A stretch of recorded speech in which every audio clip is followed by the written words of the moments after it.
पड़ेगा, ये ऐसा आनंद का मार्ग है, ये ऐसा थोड़ी कि तुम्हें कोई भुलावे में डालने के लिए। क्या तुम दे दोगे? खुद भिखारी हो विषयों के, तुम दाता हो क्या? क्या दे दोगे? क्या है तुम्हारे पास? अरे सच्चिदानंद बप्पू भगवान श्री लालजू महाराज का जिन्होंने आश्रय लिया, उनको किसी विषयों की चाहत रखने वालों के आगे हाथ फैलाने की जरूरत है? प्रणत कामदम पद्मजार्चितम। तो क्यों वो तुम्हें प्यार कर रहे हैं, क्यों वो तुम्हें दुलार कर रहे हैं? तुम्हारे मंगल के लिए कर रहे हैं। तुमको जो मिल रहा है उसको स्वीकार कर लो तो तुम्हारा जीवन कृतार्थ हो जाएगा। क्या है तुम्हारे पास? अरे जिनके पास अपार धन है वो भी चिंता और शोक से जल रहे हैं, क्योंकि मृत्यु उनका इंतजार कर रही है। मृत्यु धन से थोड़ी हटाई जा सकती है। मृत्यु का भय किसी पद से नहीं हटाया जा सकता, किसी वैभव से नहीं हटाया जाता। मृत्यु का प्रहार शरीर पर है। शरीर राग त्यागी ही मृत्यु भय से मुक्त है। राग का त्याग करना कोई खिलवाड़ नहीं है। भगवत अनुराग से शरीर के राग का त्याग होता है। यहां मलिनता बढ़ाते चले जा रहे हैं। वही भोग दृष्टि इतनी बढ़ जाती कि अपनी बेटी बहन के प्रति भी दृष्टि बढ़ जाएगी। कलिकाल विहाल के मनुजा ने मानत को अनुजा तनुजा। चाहे वो गुरु बहन हो, चाहे वो सगी बहन हो, चाहे वो बहन के समान पूज्य हो, जब दृष्टि मलिन तो वो मलिन ही देखती चली जाएगी। जब तक प्रेम जल से हृदय नहीं धोया जाता तब तक मलिनता का अंश बड़ी बड़ी साधना करने पर भी बना रहता है। अभी अनंत जन्मों से माया में आसक्त चित्त होकर के नाना प्रकार के शुभ अशुभ कर्म करने वाले जब भगवत कृपा से पुनः सत्संग प्राप्त करते हैं और साधन मार्ग में लगते हैं तो माया अपना प्रबल रूप धारण करती है। या तो ऐसी अनुकूलता प्रदान करती है कि वो भूल जाए, और या ऐसी प्रतिकूलता झोंक देती है कि उसको लगता है कुछ नाम जपने से नहीं, कुछ साधन करने से नहीं, दुख तो वैसे ही घेरे हुए है। धैर्य छूट जाता है और भगवत मार्ग से विमुख आचरण करने लगता है। इसलिए उपासक को बहुत सरल ढंग से समझना चाहिए कि पुरानी फसल यदि बाजरा बोई है और बाजरा की रोटी मिल रही तो अगली फसल गेहूं बो दिया तो कल ही नहीं रोटी बना लोगे। 5-6 महीने लगेंगे किसान मेहनत करके, खेती तैयार करके, दाना बो करके, सींच करके, संभाल करके, फिर भी वो अतिवृष्टि, अनावृष्टि, ओले वृष्टि आदि से बच जाए, सुरक्षित हो जाए, तो सुरक्षित अनाज घर आ जाए, फिर वो पीस कर रोटी बना सकता है। तुम अनंत जन्मों से मनमानी आचरण करते रहे, आज नाम शुरू किया है तो वो तूफान नहीं उठेगा। नष्ट करने के लिए वो अपना स्वरूप धारण करेगा। उसकी गुलामी सहते रहे हो अभी, काम क्रोध लोभ मोह मद मत्सर। अब तुमको धैर्य पूर्वक नाम को पकड़े रहना। जैसे आंधी चले तो हम पहाड़ का आश्रय ले लें, हटे ना इधर उधर, तो आंधी तूफान पहाड़ को नहीं उड़ा सकती। ऐसे ही श्री भगवान कह रहे मामेव ए प्रपद्यन्ते माया में ताम तरंतिते। माया का तूफान आएगा पर तुम मेरे चरणों को पकड़े रहना, छोड़ना नहीं। पर ये जिनका मलिन हृदय है ना, वो सोचते हैं 4 दिन नाम जप करेंगे सारे दुख मिट जाएंगे। हाँ पक्का मिट जाएंगे, जड़ से मिट जाएंगे, पर धैर्य पूर्वक जीवन को आगे बढ़ाओ।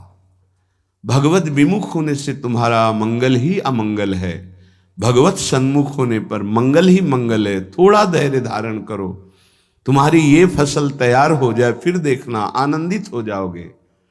पर ये कुसंग मन का और तन का, ये दोनों परमार्थ में टिकने नहीं देते।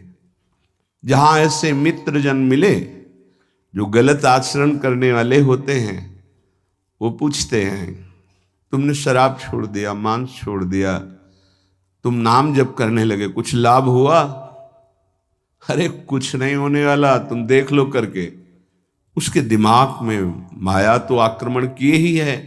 तत्काल नकारात्मक भाव आ जाता है कि नहीं नहीं, भगवत मार्ग में कुछ नहीं मिला, ठीक कह रहे हो तो आओ हमारे संग फिर हो जाओ। फिर वो माया के मलिनाचरणों में उतर जाता है। वो संत द्रोह, भगवत द्रोह उसके हृदय में अपना स्थान बना लेता है। फिर जन्म जन्मांतर, युग युगांतर कब अवसर आएगा भगवत मार्ग में चलने का।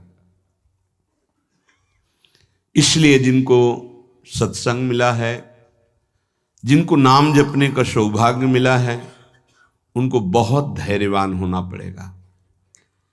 इसको ऐसे पकड़ना होगा कि जैसे हम बहुत बीमार हैं और इस औषधि के सिवा अब हमारा कोई रास्ता नहीं बचने का, अब हमको ये औषधि खानी ही है। जासु नाम भवभेषज हरनि घोर त्रयशूल, तीनों तापों का नाश करने की सामर्थ्य और संसार समुद्र से पार करने की सुदृढ़ नौका, भवरोग की अचूक औषधि नाम है। हमारा भाव बने न बने, भाव बिगड़ जाए, कोई बात नहीं, तुम नाम मत छोड़ना, हमारी प्रार्थना मानना, नहीं तो ये तूफान माया का आपको उड़ा ले जाएगा, परमार्थ में नहीं खड़ा होने देगा। बहुत धैर्यपूर्वक दीर्घ काल तक चला जाता है। धैर्य कहते हैं लाभ मिले ना मिले, हानि मिले, अपमान मिले, सम्मान मिले, हम किसी भी स्थिति में अब नाम नहीं छोड़ सकते। वो जीत जाएगा माया से। विपक्ष बहुत जोरदार है, आप क्या समझते हो? आप भगवान के अंश हो, ये भूल चुके हो, लेकिन वो नहीं भूली, वो भगवान की शक्ति है। भगवान कह रहे हैं मम माया दुरत्य, मम माया, मम मेरी है। जैसे ममैवांशो आपको बोला तो विपक्ष को भी बोला मम माया। अब आपको सावधान करने के लिए भगवान ही संत, गुरुदेव, शास्त्र इस रूप में संबोधन करते हैं। तो अगर आप इनकी बात मान जाओगे तो माया भगवती कृपा करेंगी और अपना प्रभाव समेट लेंगी, और यदि आप इनकी अवहेलना, उल्लंघन करोगे तो फिर उनके प्रभाव से बड़े बड़े ज्ञानी परास्त हो गए हैं। जो माया बहुबार नचावा, जास चरित को लख नहीं पावा, ऐसी विचित्र है, बहुत बहुत विचित्र। जो ज्ञानिन कर चित परई, बरियाई विमोह बस करई, ऐसी प्रचंड माया है। इसलिए जिनके कानों में आवाज पहुंच रही हो, हमारी प्रार्थना है, बहुत जन्मों से भटक रहे हैं, ये दुख सुख के प्रलोभन और भय में आकर के नाम न छोड़ दीजिए। ऐसा भी हो सकता है कि नाम जपना शुरू करें, आपकी नौकरी लग जाए, आपका काम बन जाए, आपकी अनुकूलता बढ़ जाए। ये नाम का फल नहीं है, ध्यान रखना, ये नाम का फल नहीं है। हम स्पष्ट आपको कह रहे हैं कि जब से आपने नाम जपना शुरू किया आपका सब मंगल होने लगा, ये नहीं है। ये आपके पुण्यों का है, पूर्व पुण्यों का है। ये नाम आपको सामर्थ्य देखा, दुख और सुख दोनों सहकर परमानंद की प्राप्ति। ये विषयानंद नाम के फल से नहीं। आप नाम जपना शुरू किए, सब कुछ बिगड़ना शुरू हो गया, ये नाम का फल नहीं है। ये आपके पाप नष्ट हो रहे हैं। विवेक पूर्वक चलिए। अगर विवेक नहीं धारण करेंगे तो फिर सब मार्ग छूट जाएगा। विवेक इसी से उत्पन्न होता है, सत्संग से। जहां विवेक जागृत हुआ वो आपको टिका देगा परमार्थ में, नहीं तो बहुत बलवती भगवान की माया है। जब लोगों के विचार सुने तो लगता है कैसे निकल पाएंगे इस माया से।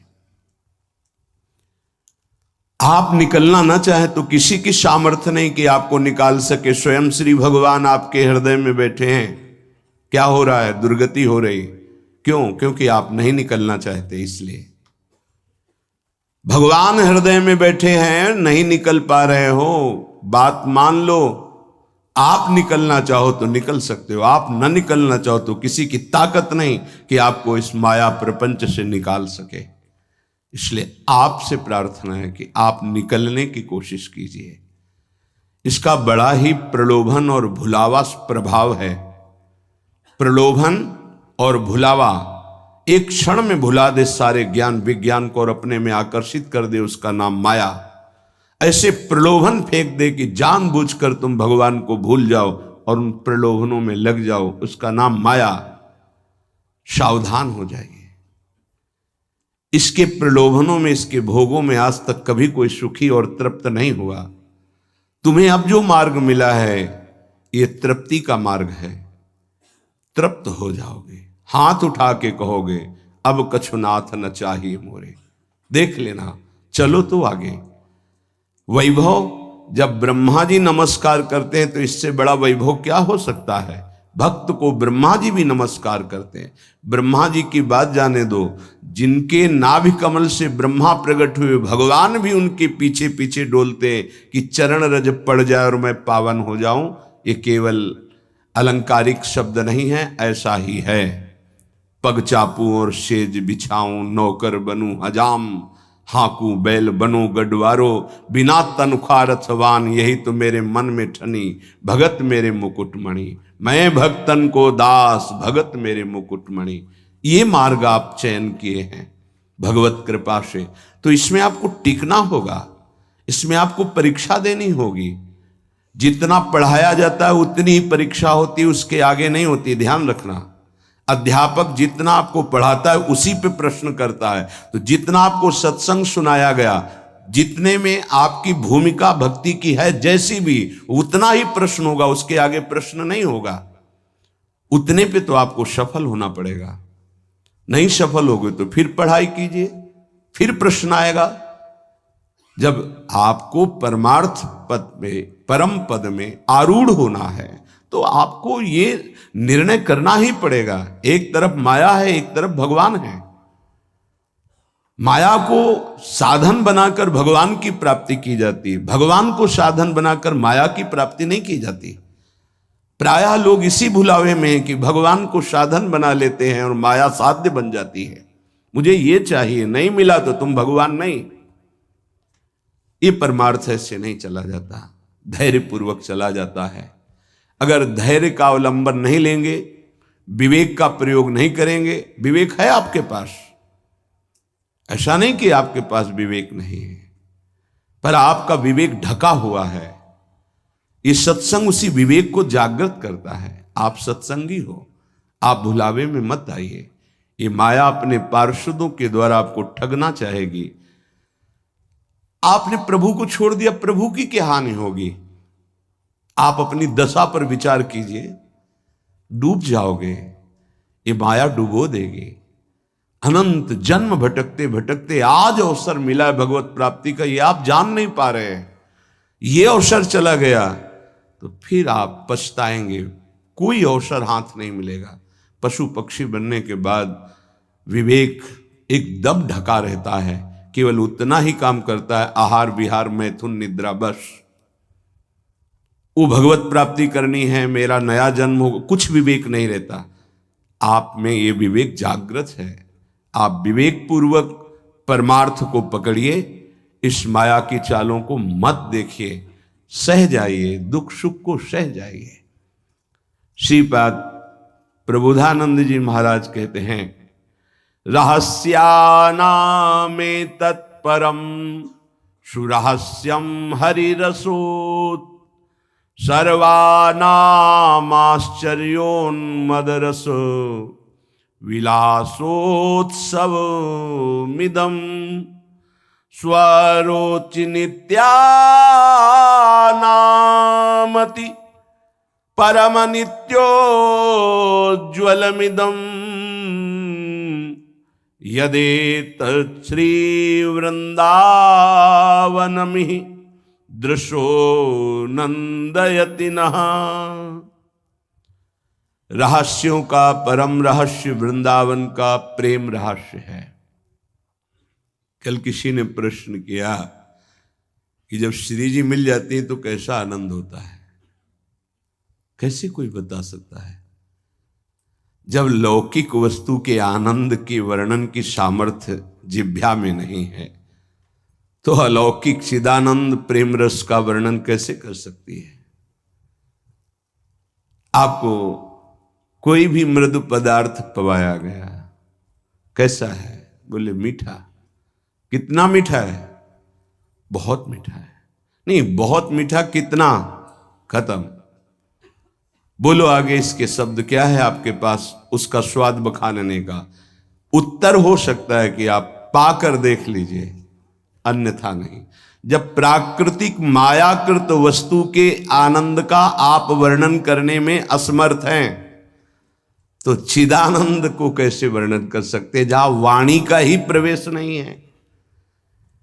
रास्यानामेतत्, जितने आनंद के रहस्य हैं, बहुत सी साधनाओं में आनंद है। परम सुरहस्यम हरिरसोत, ये परम रहस्यमय वृंदावन का प्रेम रस है। देख देख फूल भई, आह, जब अत्यंत आसक्ति ममता प्रिया प्रीतम से हो जाती है, उनका नाम जप करते हुए, लीला गायन करते हुए, रसिकों की कृपा प्रसाद से जब ऐसी ममता हो जाती, मेरी श्यामा जो, मेरे लाल जो, तब जाकर के हृदय में ये फूल भई। वो मुस्कुरा रहे, वन विहार कर रहे, वो झूल रहे, नौका विहार कर रहे, खेल रहे, उपासक का हृदय परमानंद की बाढ़ में आ रहा है। बड़ा ये रहस्यमय आनंद है। देखो, अपने बच्चे को जब खेलते हुए मां देखती है, तो उसके हृदय में जो होता है वो कोई दूसरी माता अनुमान भी नहीं लगा सकती है।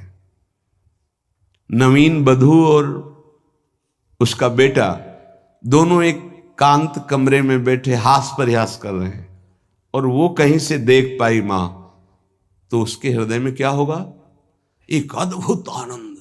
और वो मनाएगी, हे विधाता, आपने मेरी मनोकामना पूर्ण कर दी। मेरे बेटा बहू जैसे हंस रहे, खेल रहे, सदैव ऐसे आनंदित रहे। ऐसे बेटे को खेलते देखकर उसको आनंद हो रहा है। छोटी सी मायाकृत ममता में उसका हृदय आशीष देता है, आशीर्वाद देता है। और महाचिदानंद भाव को प्राप्त रसिक जन जब आनंद समुद्र प्रभु और आनंद समुद्र का सार सांद्रानंद घन प्रेम मूर्ति किशोरी, जब इनको देखते, जो भगवान शंकर के ध्यान में आ जाए तो उन्माद अवस्था को प्राप्त हो जाते हैं। वो प्रभु और वो प्रिया जो सामने खेल रहे हैं, उस उपासक के आनंद का कैसे कोई वर्णन करे। उसके हृदय में असीम रहस्यमय प्रेम प्रकाशित होता है। रहस्यानामेतत्, जितने रहस्यमय आनंद है, उन सब आनंदों का परम सुरहस्यम, परम रहस्यमय जो प्रेमानंद है, वो वृंदावन प्रदान करता है। हरि रसोत, अभी किसी संग के प्रभाव से थोड़ा आनंद स्फुरित होता है। जैसे सत्संग सुन रहे, कोई भावात्मक बात आई, आपको आनंद, ये स्रोत नहीं है, ये संग का प्रभाव है कुछ क्षण के लिए। जैसे कोई कहते हैं, जब मैं वृंदावन आता हूं तो हमारा मन भक्ति में रम जाता है, पर जब यहां से जाता हूं तो कुछ ही समय बाद वो बात नहीं रहती है। क्यों?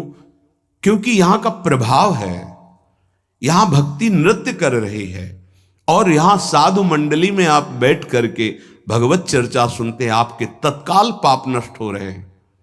दरस परस अघनाश, आप दर्शन कर रहे हैं। आप सामूहिक रूप से बैठे हैं, इस सभा में आप ही नहीं बैठे हैं, इस सभा में प्रभु भी बैठे हैं। मदभक्ता यत्र गायन्ति तत्र तिष्ठामि नारदा, जहां मेरे भक्त मेरा गायन, यहां अखंड भगवान नाम कीर्तन वाणी का गायन, भगवत चर्चा होती है, तो आपके हृदय में भक्ति का रंग तो बढ़ेगा ही, पर स्थायी तभी हो सकता है जब आप उस रंग को सुरक्षित रखें, माया के रंग का प्रवेश ना पड़ पावे, तब। इसीलिए कहा जाता है, आप निरंतर नाम जप करें तो नाम पाहरू दिवस निशि, रात दिन नाम का पहरा लग जाएगा तो माया प्रवेश ही नहीं करेगी। बात यह है, आपके अंदर जो धरोहर जागृत हुई, आपके अंदर थी, उसे जागृत की गई है सत्संग के द्वारा। अब आप मलिन ना होने पावे, पर्दा ना पड़ने पावे उस पर, उसके लिए पहरेदार रखना होगा कि अंदर माया प्रवेश ना करे। वो पहरेदार है नाम। नाम पाहरू दिवस निशी, रात दिन पहरा नाम का है। और ध्यान तुम्हार कपाट, प्रभु का ध्यान कर रहे हैं तो मानो दरवाजा बंद है, माया प्रवेश नहीं कर सकती। राधा वल्लभ लाल को हृदय ध्यान मुख नाम, तो माया प्रवेश ही नहीं कर सकती। अब आप चिंतन के लिए दरवाजा खुला रखे हैं, इंद्रियों के द्वार, खूब माया का चिंतन स्वतंत्र रूप से कर रहे हैं। नाम को भूले हुए तो दुर्दशा तो हो ही जाएगी। परम आनंद की तरफ बढ़ने के लिए दरवाजा बंद करो इंद्रियों के, और नाम का पहरा बैठा दो। देखते हैं माया कैसे प्रवेश करती है। सर्वानामाश्चर्योन्मद रस, सर्वाश्चर्य में उन्माद आनंद का प्रकट करने वाला वृंदावन धाम है। पक्का ये कोई लिखा ही नहीं है, ऐसा है। रात दिन में कब कैसी वृत्ति चढ़ जाए कुछ पता नहीं चलता। कोई साधन की गाढ़ अवस्था नहीं, तत्काल गाढ़ अवस्था प्रदान करता है वृंदावन। सहस्त्रों बार ये अनुभव हुआ कि ये तो केवल वृंदावन की कृपा से, सहस्त्रों बार। सर्वानाम आश्चर्योन्मद रस विलासोत्सवमिदम, इदम वृंदावन विलासोत्सव। हमारे प्रिया प्रीतम का जो प्रेम रस विलास है। नव निकुंज अभिराम श्याम संग, नीको बन्यो समाज। जैसे हित हरिवंश विलास रास जुत, जोरी अविचल राज। यहां बड़े बड़ों का प्रवेश नहीं है, पर कृपा हो जाए तो तिनका भी प्रवेश कर जाए। इसीलिए अपने लोग जो किसी योग्य नहीं हैं, केवल कृपा से प्रवेश पा रहे हैं। ये बड़ा दुर्लभ है प्रिया प्रीतम का साक्षात्कार, प्रिया प्रीतम की सेवा, प्रिया प्रीतम का प्रेम। स्वारोचि नित्यानामति परम नित्योज्वलमिदम। जितने भी स्वयं प्रकाश नित्य चिदानंद आनंद हैं, उन सबको प्रकाशित करने वाला यह वृंदावन है। यहां तक कि प्रिया प्रीतम को भी अपने प्रेम रंग में रंग देता है वृंदावन।